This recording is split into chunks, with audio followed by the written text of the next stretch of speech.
Vous êtes de plus en plus nombreux à nous suivre et à participer à l'évolution de la chaîne Afrique N24, et sincèrement nous tenions à vous en remercier. Nous lisons tous vos commentaires qui enrichissent le débat et vraiment nous vous demandons de nous soutenir, en aimant les vidéos pour une large diffusion, et pour continuer à avoir une ligne éditoriale indépendante, et vous proposer de nouvelles émissions toujours de plus en plus enrichissantes. Ne restons pas passifs, soyons actifs. Merci et à bientôt.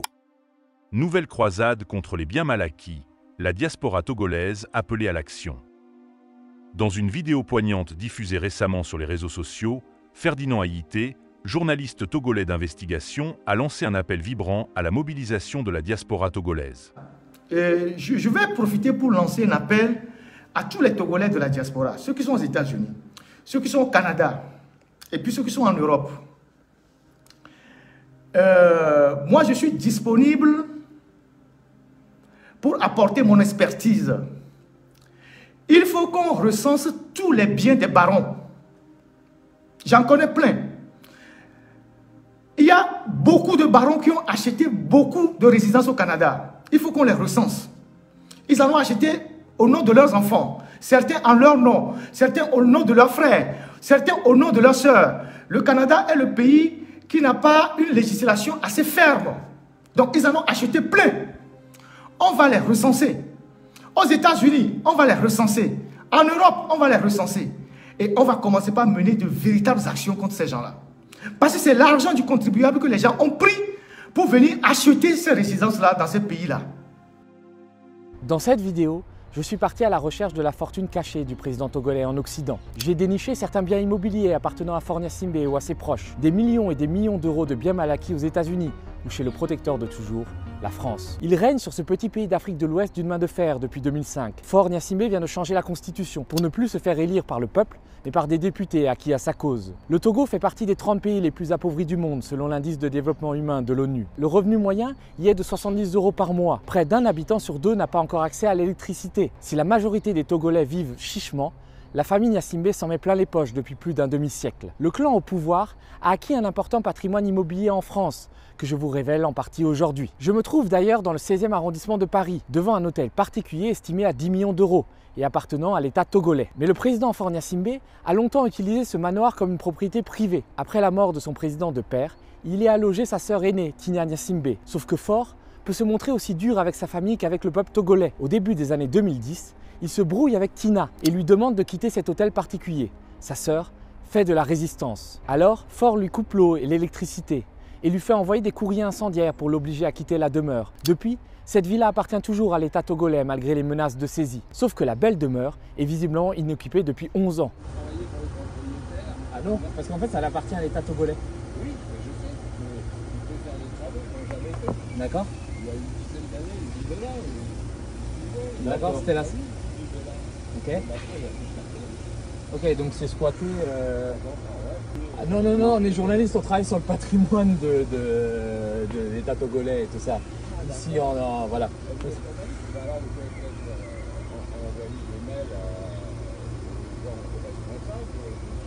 Ah ben ouais, parce qu'en plus ça vaut un petit paquet d'argent, ça va. Oui, 10 millions. Ah oui, 10 millions, enfin là peut-être plus 10 millions, mais... Bon, enfin, écoutez, si vous arrivez à dire un mot, au moins qu'il ramène des serrures, des trucs comme ça. D'accord, ben écoutez, on leur... Les gens sont rentrés à la porte.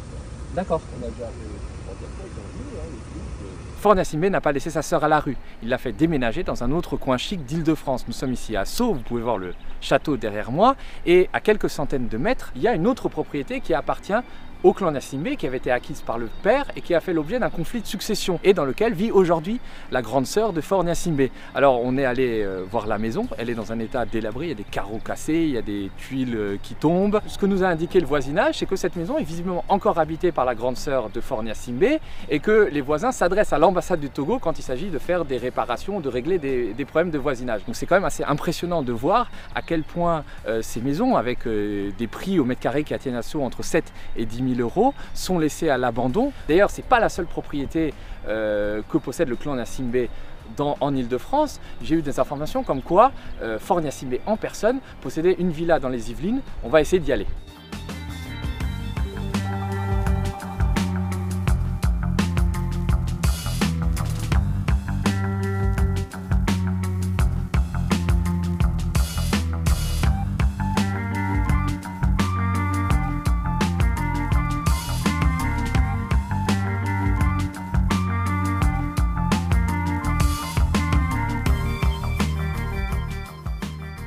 Alors ici on est dans une banlieue cossue des Yvelines, tout près d'un golfe. Alors vous avez des haies bien taillées et c'est ici que le président Faure Gnassingbé a acheté une maison en 1998, une villa.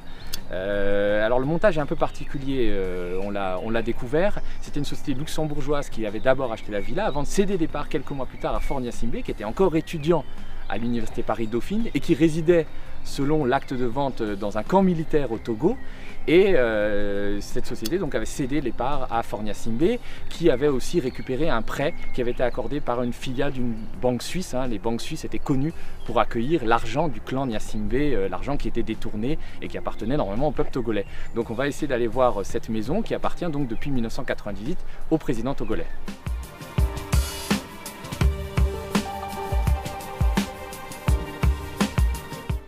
Donc je pense que ça doit être là. Ah ouais, c'est quand même assez intéressant parce que ça a l'air complètement à l'abandon. La végétation, il y a des moucherons. J'ai l'impression d'être dans une jungle luxuriante. Ah ouais, ça a l'air complètement abandonné. Il n'y a personne depuis des mois ou des années là-dedans. C'est-à-dire qu'ils ont tellement d'argent, les dictateurs africains ont tellement d'argent qu'ils se permettent de laisser des biens comme ça aussi chers abandonnés.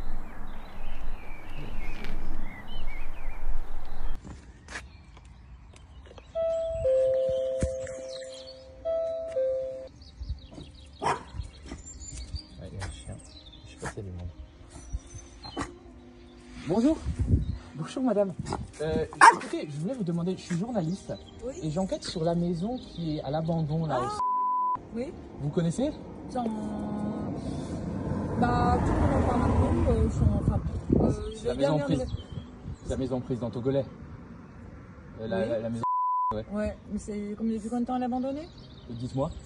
Alors moi, ça fait 15 ans que je suis là, elle était déjà abandonnée depuis longtemps. Donc on est là depuis au moins plus de 20 ans. Ok.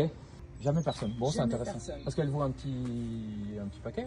Oui, mais dont j'ai appris, mais je ne sais pas si sûr, c'était que c'était un couple qui était en instance de divorce. Oui. Et puis bon, ils ont ça comme vous avez une baguette de pain.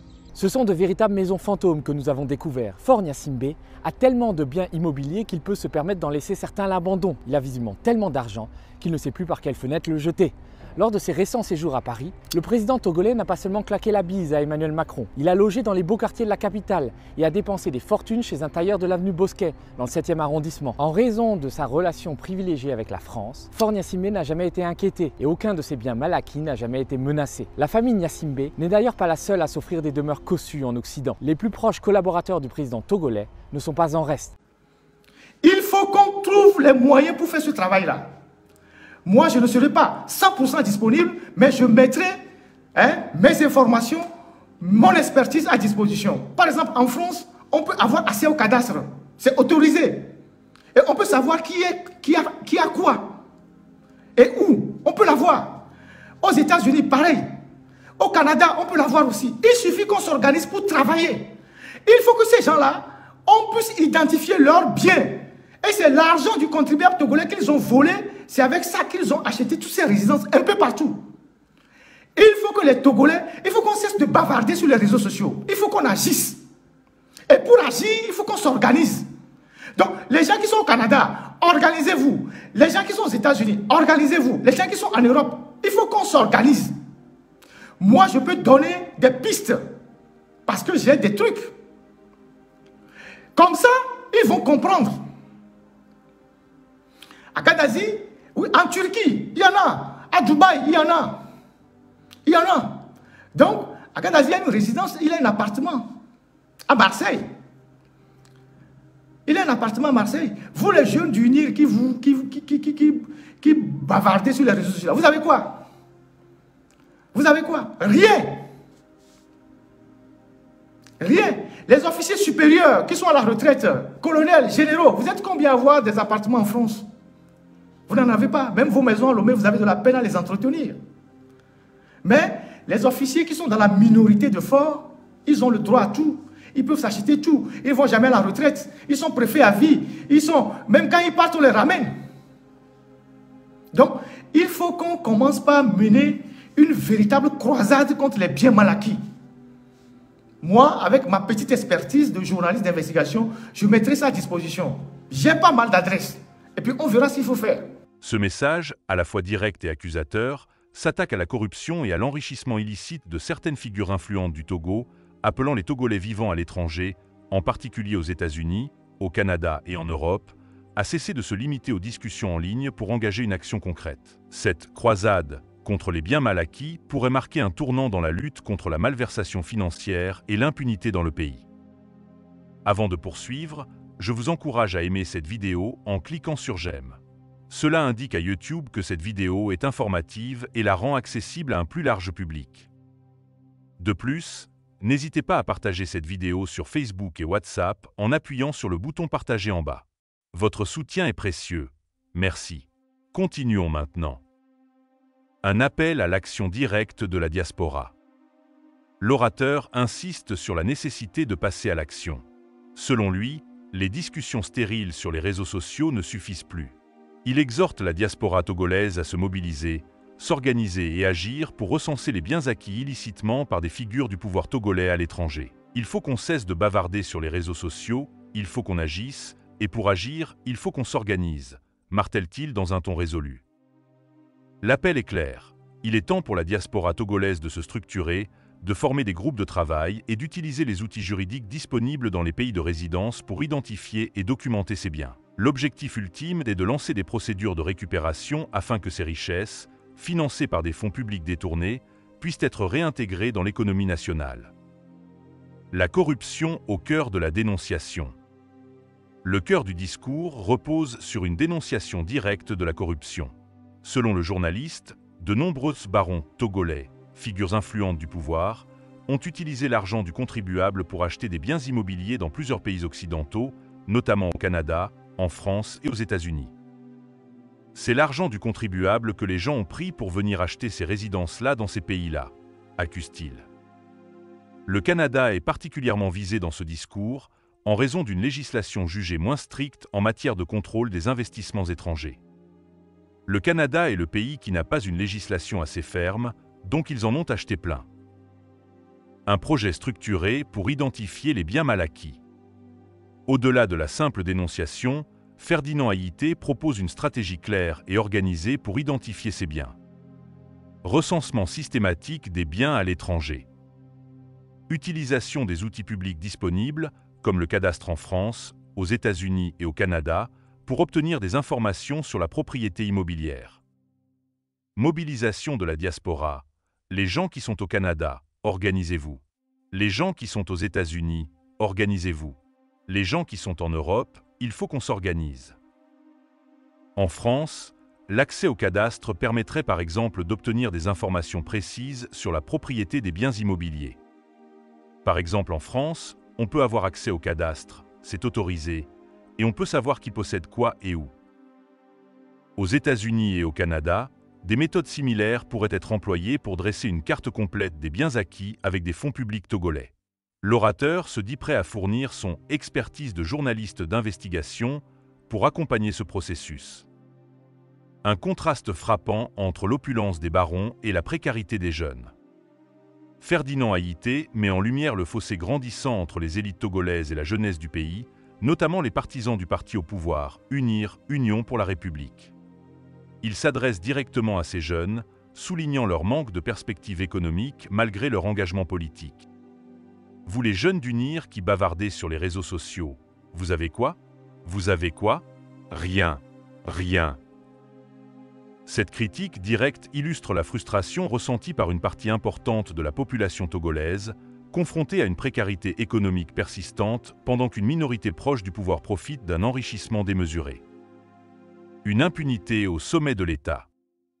Ferdinand Haïté critique également le maintien au pouvoir et les privilèges accordés à une minorité proche du régime, même après leur retraite.